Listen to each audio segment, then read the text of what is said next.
이 중에 기억하시는 분들이 계실 텐데, 제가 전도사로 사역을 하다가 2016년도에 유학 길을 좀 떠나면서 우리 청년부를 그때 떠나게 됐습니다. 제가 그때 2016년도, 그러니까 하반기 한 8, 9월쯤에 미국에 도착을 했는데요.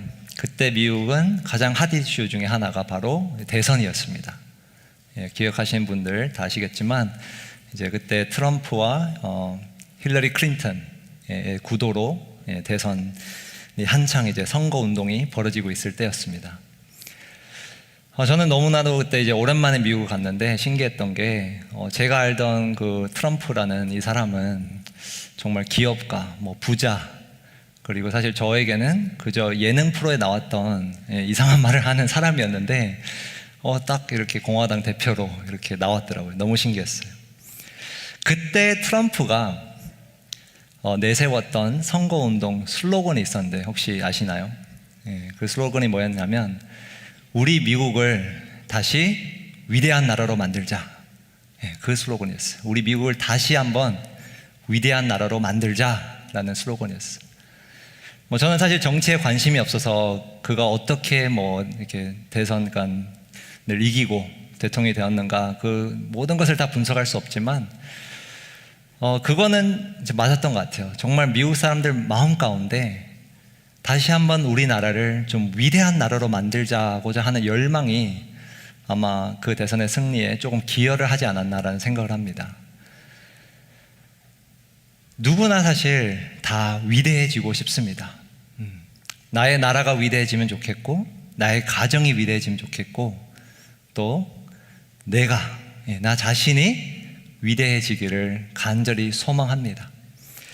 그런데 더 중요한 것은 우리가 어떻게 위대해지는가입니다. 어떤 방식으로 어떻게 위대해지는가가 사실은 더 중요합니다. 오늘 우리가 읽은 이 본문, 그리고 32절에서 52절까지 이 본문은 예수님께서 제자들에게 어떠한 방식으로 우리가 위대해지는가를 알려주고 있습니다. 이 본문은 세상이 말하는 그 위대함, 세상이 정의하는 위대함을 말해주고 있고요. 두 번째로는 예수님을 따르는 제자가 어떻게 위대해지는가, 다른 말로 하면 진정한 위대함이란 무엇인가를 일러주고 있습니다. 그리고 마지막으로 제일 중요한 부분인데, 왜 예수님의 제자는 세상의 방식이 아니라 예수님이 일러주는 방식으로 위대해져야 하는가입니다. 그래서 주보 아웃라인에도 있지만, 저는 이 세상의 위대함, 제자의 위대함, 그리고 마지막으로 맹인의 위대함을 살펴보기를 원합니다. 첫 번째는 세상의 위대함입니다. 세상의 위대함. 세상은 위대함을 어떻게 정의하는가? 오늘 본문은 32절에서부터 보면 사실 예수님의 순환 예고로 시작을 합니다. 이 순환 예고라는 것은 쉽게 말하면 예수님께서 자기의 고난, 그리고 심지어 자기의 죽음까지도 미리 일러주는 예고 혹은 예언이라고 할 수 있는데요. 32절부터 보시면 이렇게 적혀 있습니다. 예루살렘으로 올라가는 길에, 예루살렘으로 올라가는 길이에요. 예수께서 그들 앞에 서서 가시는데 그들이 놀라고 따르는 제자들은 두려워하더라. 이에 다시 12제자를 데리시고 자기가 당한 일을 말씀하여 이르시되, 예수님이 12제자를 향해서 자기가 당할 일을 말씀하세요. 이것입니다. 33절에 보라, 우리가 예루살렘에 올라가노니 인자가, 예수님이에요, 인자가 대제사장들과 서기관들에게 넘겨짐에 그들이 죽이기로 결의하고 이방인들에게 넘겨주겠고, 그들은 능욕하며 침뱉으며 채찍질하고 죽일 것이나 그는 3일 만에 살아나리라 하시니라. 예수님께서 지금 제자들 앞에서 자기가 이제 곧 도착할 그 예루살렘 안에서 당할 일을 아주 구체적으로 예고하고 계십니다. 사실 이 순환 예고라는 것은 복음서를 보면 몇 번 등장을 합니다. 몇몇 등장을 해요. 그런데 이 마가복음에서는 신기하게도 8장과 10장 사이에서 3번이나 등장합니다. 총 3번 가운데 3번이 다 8장과 10장 안에서 등장을 해요. 제가 이전에 좀 이미 보여준 구조지만 한번 띄워주시면 좋겠는데요. 마가복음의 구조를 다시 한번 살펴보면 마가복음을 크게 3가지로 나눌 수 있습니다. 저는 막이라는 표현을 썼는데 제1막이 1장에서 8장, 2막이 8장에서 10장, 그리고 3막이 11장에서 16장이에요. 오늘 본문은 이 2막의 마지막 본문이에요. 그러니까 예수님이 자기의 죽음, 고난을 예고하시는데 바로 이 2막 안에서 다 3번이나 예고를 하셨어요. 사실 오늘 그래서 본문에 나오는 이 순환 예고는 3번째이자 마지막 예고입니다. 제자들은 이미 3번이나 들은 거예요. 그리고 이 3번째이자 마지막 예고 속에서 그 어느 예고보다 첫 번째, 두 번째보다 구체적이고 아주 적나라하게 예고를 하시는 겁니다. 그런데 놀랍게도 예수님의 그 죽음, 고난을 예고하시는데 제자들은 이렇게 반응합니다. 35절을 보세요. 세베대의 아들 야고보와 요한이 주께 나와 여짜오되 선생님이여 무엇이든지 우리가 구하는 바를 우리에게 하여 주시기를 원하옵나이다. 여러분 한번 잘 보세요. 32절에서 34절까지 예수님이 지금 어떤 얘기를 하고 있어요? 내가 곧 도착할 그 예루살렘에서 죽임을 당할 건데, 고난을 당할 건데, 그런 이야기를 하고 있는데 야고보와 요한, 예수님의 수제자들이 하는 말은 우리가 구하는 바를 우리에게 하여 주시기를 원하옵나이다. 쉽게 말해 우리에게 소원이 있는데 그 소원을 꼭 들어주세요 라는 말을 합니다. 그리고 예수님은 놀랍게도 거기에 응해 줍니다. 36절에 보니까 너희에게 무엇을 하여 주기를 원하느냐 물어보세요.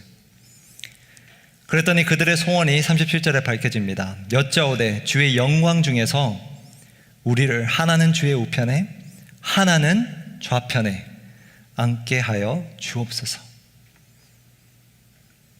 요한과 야고보의 소원은 무엇이었는가? 간단히 말해 예수님이 영광스러운 자리에 이르렀을 때, 통치하실 때, 가장 권력을 많이 지니실 그때가 되면 우리를 예수님의 오른쪽과 왼쪽에, 달리 말하면 예수님 다음으로 가장 높은 자리에, 권력이 있는 자리에 앉혀달라는 부탁입니다.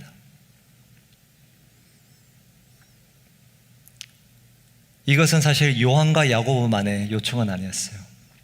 아니, 요청은 그 둘이 했지만 마음속으로 나머지 10 제자들도 동일한 마음을 가졌던 것 같아요. 41절을 보니 이렇게 반응합니다. 10 제자가 듣고 야고보와 요한에 대하여 화를 내거늘. 이들에게 지금 예수님께서 죽음을 예고하시는데 왜 엉뚱한 소리를 하냐 라는 화가 아니라 자기들 마음속에서도 동일한 요구, 동일한 소원이 있었는데 왜 나 몰래 너희 둘만 가서 부탁을 하느냐, 질투의 사실 화예요. 달리 말하면 12제자 모두가 동일한 마음을 갖고 있었다는 거예요. 예수님은 지금 자기가 죽을 것이라고 이야기를 계속해서 하시는데 제자들이 하는 반응은 나를 좀 높은 자리에 앉혀주세요 라는 반응입니다.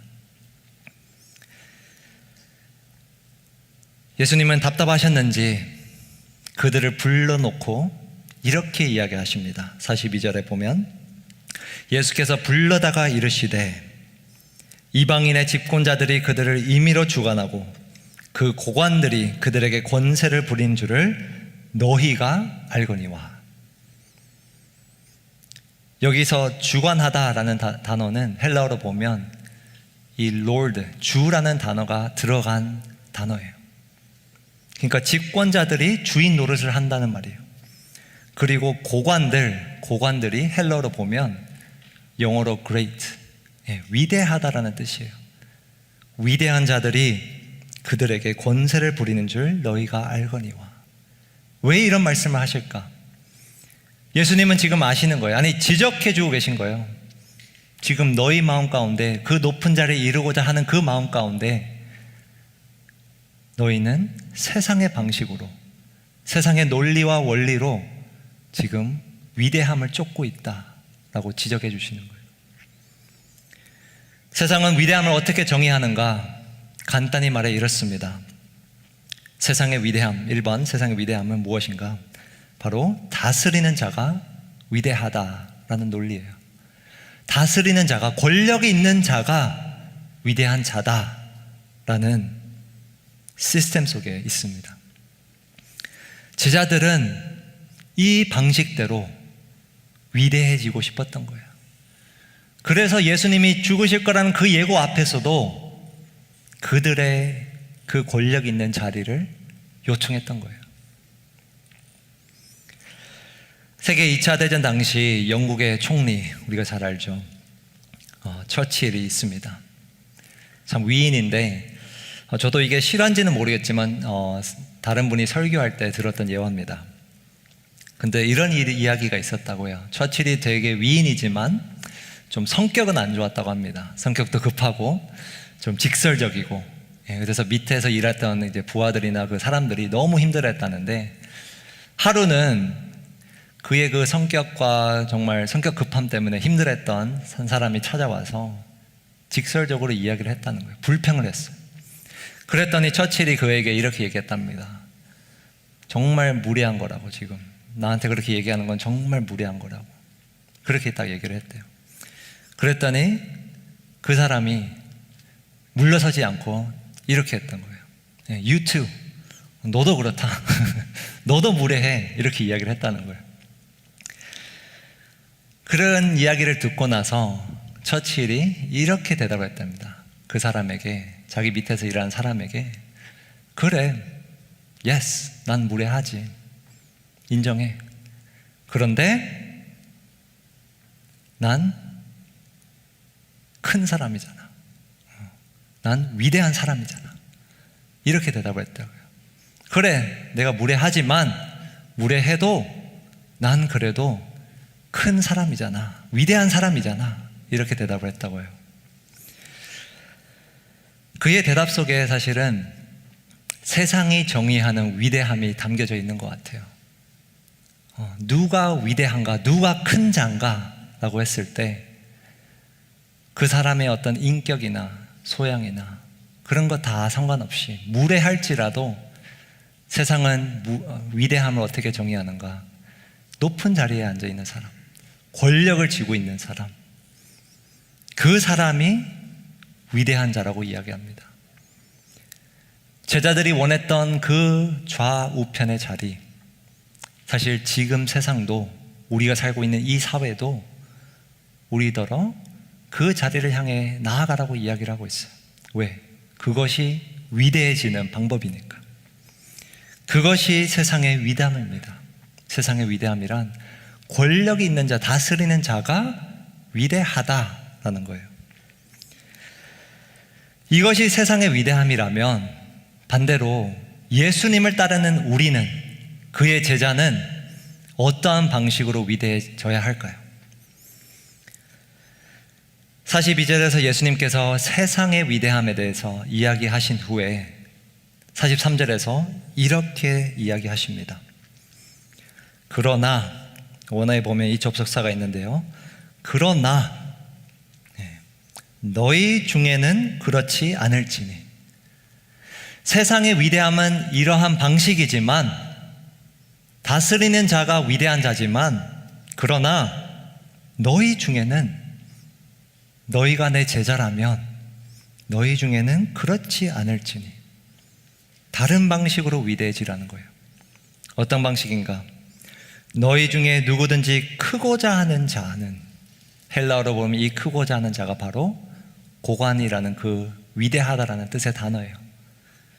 누구든지 위대해지고자 하는 자는 너희를 어떤 자가 되고요? 섬기는 자가 되고, 너희 중에 누구든지 으뜸이 되고자 하는 자는 모든 사람의 무엇이 되어야 된다고요? 종이 되어야 하리라. 종. 그리고 섬기는 자. 세상은 위대한 자는 다스리는 자라고 얘기하지만 예수님은 지금 정반대의 원리를 설명해 주고 계신 거예요. 섬기는 자가 위대한 자고 모든 사람의 종이 되는 자, 사회적으로 볼 때 가장 낮은 신분을 지닌 자가, 모든 사람의 종이 되는 자가 으뜸 위대한 자라고 설명해 주고 있습니다. 제자의 위대함은 무엇인가? 진정한 위대함이란 무엇인가? 바로 섬기는 자가 위대하라는 원리입니다. 다스리는 자가 아니라 섬기는 자, 그 자가 위대하라는 거예요.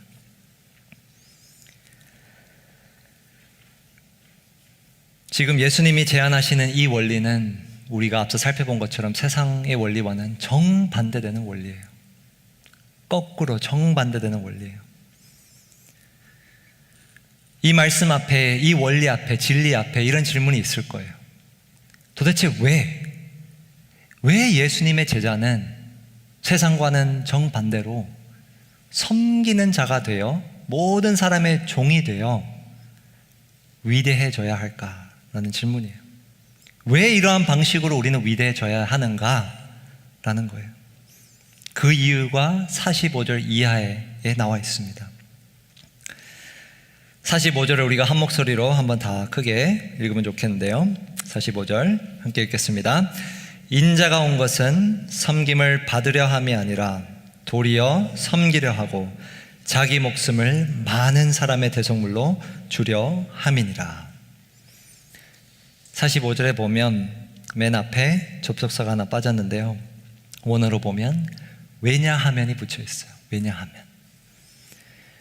예수님이 세상의 위대함을 설명하시고 거기와 정반대되는 자기가 제안하는 위대함의 방식, 위대해지는 방식을 말씀하신 이후에 이유를 설명하세요. 왜냐하면 인자가 온 것은, 예수님이 온 것은 섬김을 받으려 함이 아니라 도리어 섬기려 하고, 예수님의 생애를 보면 예수님은 태어난 그 순간부터 섬김의 삶을 사셨습니다.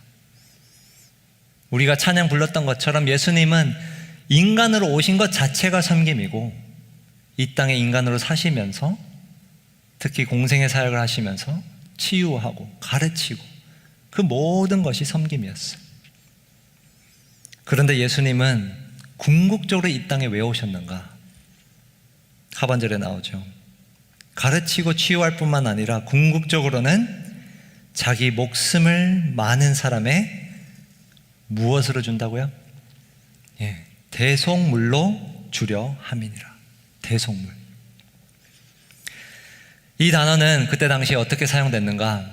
포로나 종을, 노예를 풀어줄 때 드는 값을 이야기하는 단어였어요. 어떤 포로나 노예를 내가 돈을 주고 어떤 값을 지불하고 자유를 줄 수가 있었어요. 자유인으로 만들어 줄 수가 있었어요. 그런데 바로 그 자유인으로 만드는 그 값, 대가를 대속물이라는 표현을 썼어요.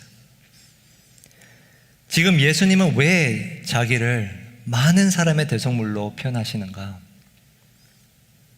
이것은 바로 오늘 본문 초반부에 그가 제자들에게 예고한 자기의 고난과 죽음을 이야기하는 거예요. 자기의 고난과 그 죽음이 이제 정말 코앞에 다가왔다라는 것을 이야기하는 겁니다. 우리가 아까 읽진 않았지만 38절에서 40절에 보면 예수님은 사실 자기의 고난에 대해서 다시 한번 이야기하고 있어요. 제자들이 나에게 좌편, 우편에 그 높은 자리를 주세요 라고 요청하고 나서 예수님께서 도리어 이렇게 반문하세요. 38절에 보니까 너희는 너희가 구하는 것을 알지 못하는도다.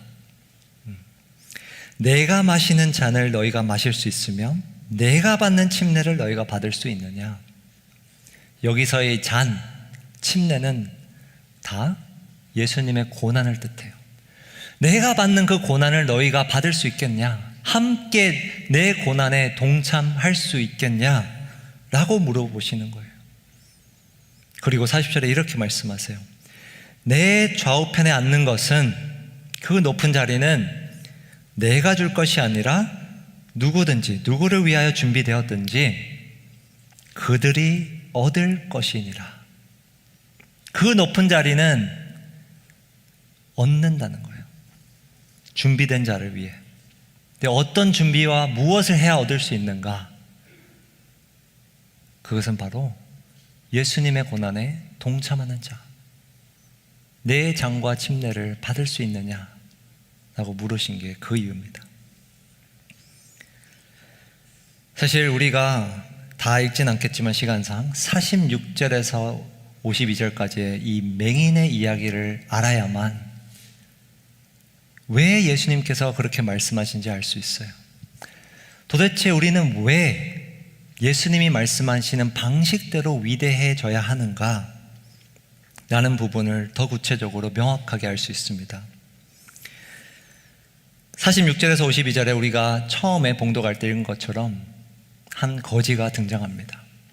그 거지는 길가에 앉아 있었어요. 그런데 놀랍게도 마가복음에서 등장하는 모든 그 치유의 장면 가운데 치유받는 사람의 이름이 유일하게 여기서 밝혀집니다. 그 다른 모든 사람들, 치유받은 수많은 사람들, 단 한 사람도 이름이 밝혀지지 않았지만 오늘 본문에서 유일하게 치유받는 자의 이름이 소개돼요. 그 이름이 누구였죠? 46절에 보면 바디메오였어요. 바디메오. 지금 마가는 사실 이것이 마가복음에 나오는 마지막 치유 장면이거든요. 이 마지막 치유 장면을 여기에 넣은 이유가 있는 거예요. 특별한 이유가. 이것은 단순히 누군가를 치유해 주는 정도의 치유의 장면이 아니라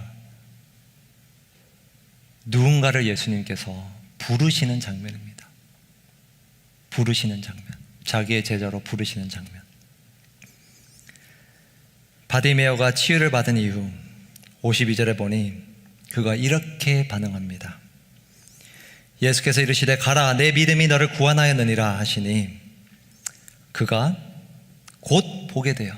치유를 받았어요. 곧 보게 되어 그 이후에 한 반응이 뭐죠? 예수를 길에서 따르니라.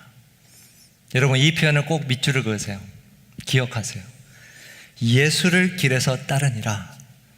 이거는 마가가 정말 좋아하는 표현인데 달리 말하면 이 사람은 예수님의 제자가 되었다라는 뜻입니다.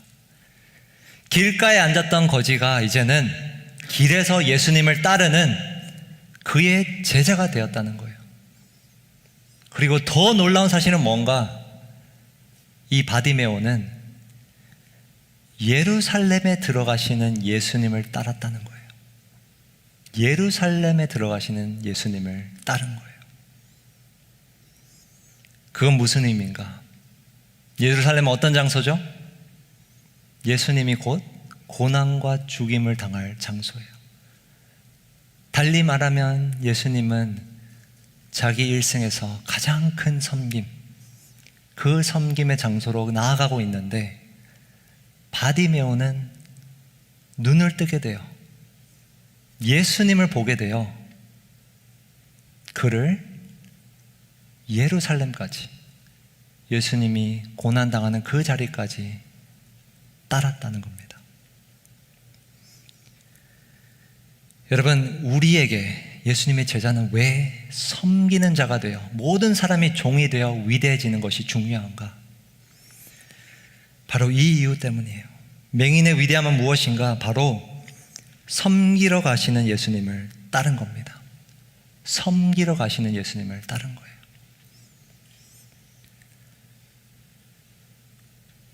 여러분, 우리가 만약 세상의 원리대로 위대해지고자 한다면, 세상의 방식대로 그 높은 자리가 위대한 자다라고 생각하고 나아간다면 예수님을 따르다가도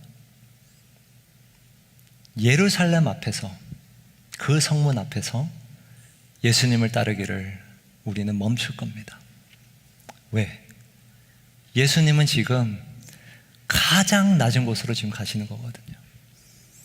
가장 낮은 곳으로 모든 사람의 종이 아니라 모든 사람의 대속물이 되기 위해서 가시는 그 자리에 우리는 따르기를 멈출 겁니다.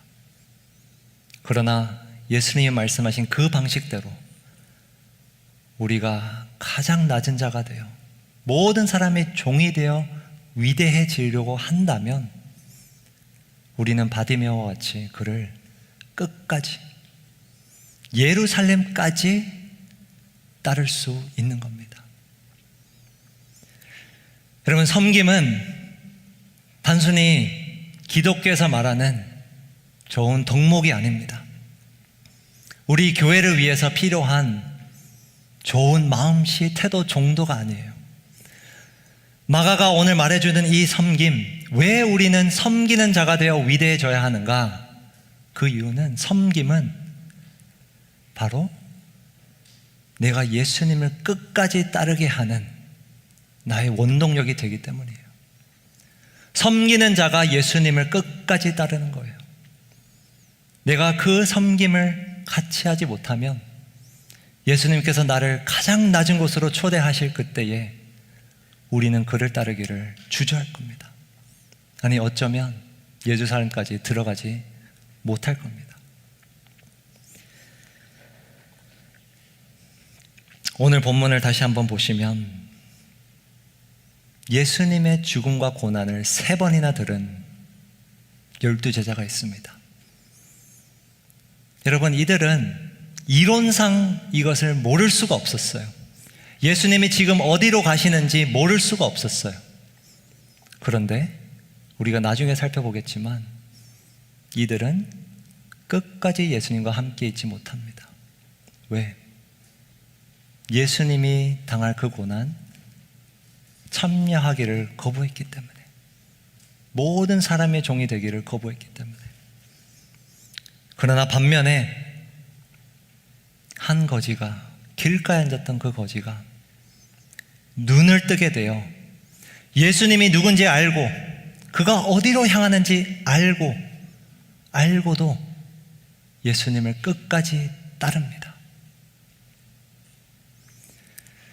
사실 이것이 마가복음의 주제입니다, 여러분. 지금까지 마가복음의 주제예요.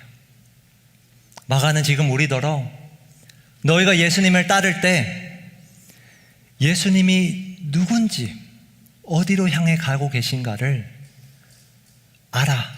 그와 함께 낮은 곳으로, 그 고난의 현장에 끝까지 따라가라고 지금 일러주고 있습니다.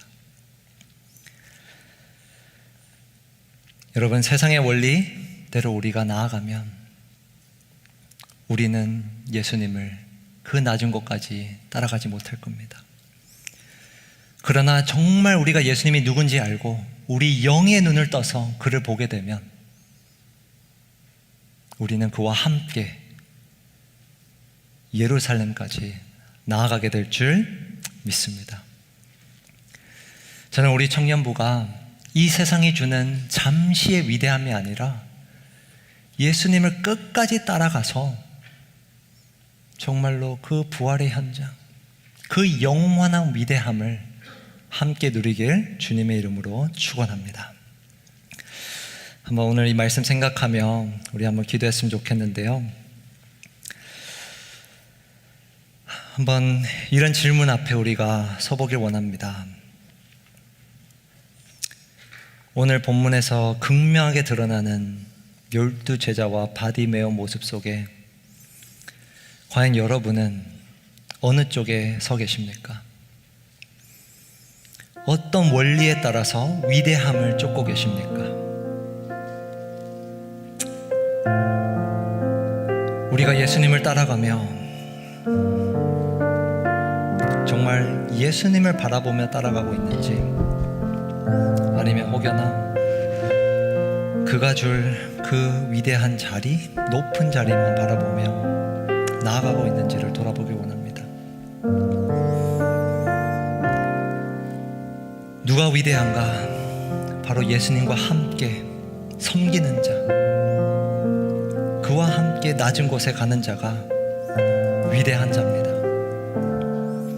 혹여나 우리가 지금까지 살면서 내 주변 사람들을 대하면서, 내 가족, 내 친구들 대하면서 정말 어떠한 마음으로 그들을 대했는지, 어떠한 마음으로 우리는 이 위대함을 쫓고 있는가를 말씀 앞에 정말 서서 정말 이 시간 좀 조용한 마음으로 한번 기도하길 원합니다. 이 시간 함께 기도하겠습니다.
우리의 섬김이 더 낮은 곳으로, 우리의 고백이 더 낮은 곳으로 쓰러져 있는 그대를 향해 당신이 그랬대. 더 낮은 곳으로 우리의 섬김이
그 누구보다도 높으시고 위대하신 우리 주 하나님,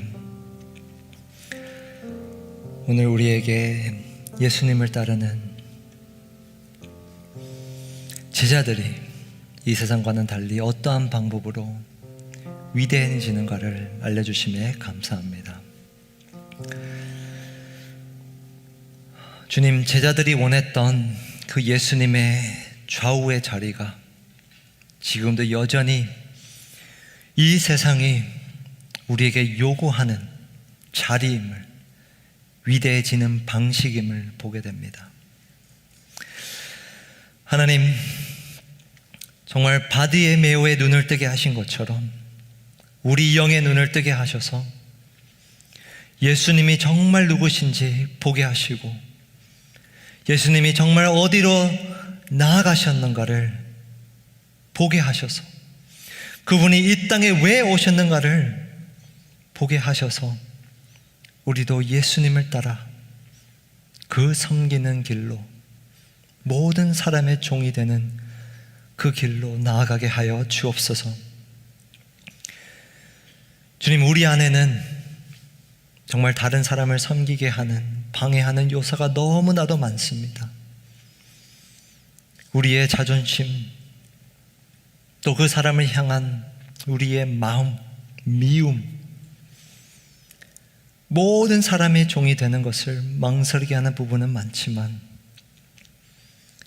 우리가 어떠함이 아니라 정말로 예수 그리스도께서 많은 사람의 대속물로 되셨기에, 모든 사람의 종이 되셨기에, 그를 따라 우리도 함께 그 낮은 곳에서 도리어 섬기는 자가 되기를 소망합니다.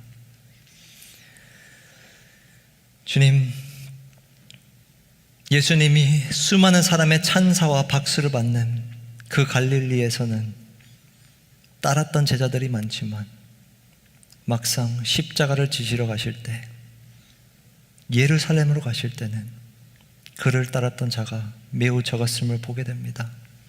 그러나 정말 기도하옵기는, 여긴 우리 모인 모든 청년들은 정말 예수님을 예루살렘까지 따라 영원한 위대함을 누리는, 정말 예수님의 좌편에 우편에 앉는 우리 모든 청년들 되게 주님 함께하여 주시옵소서.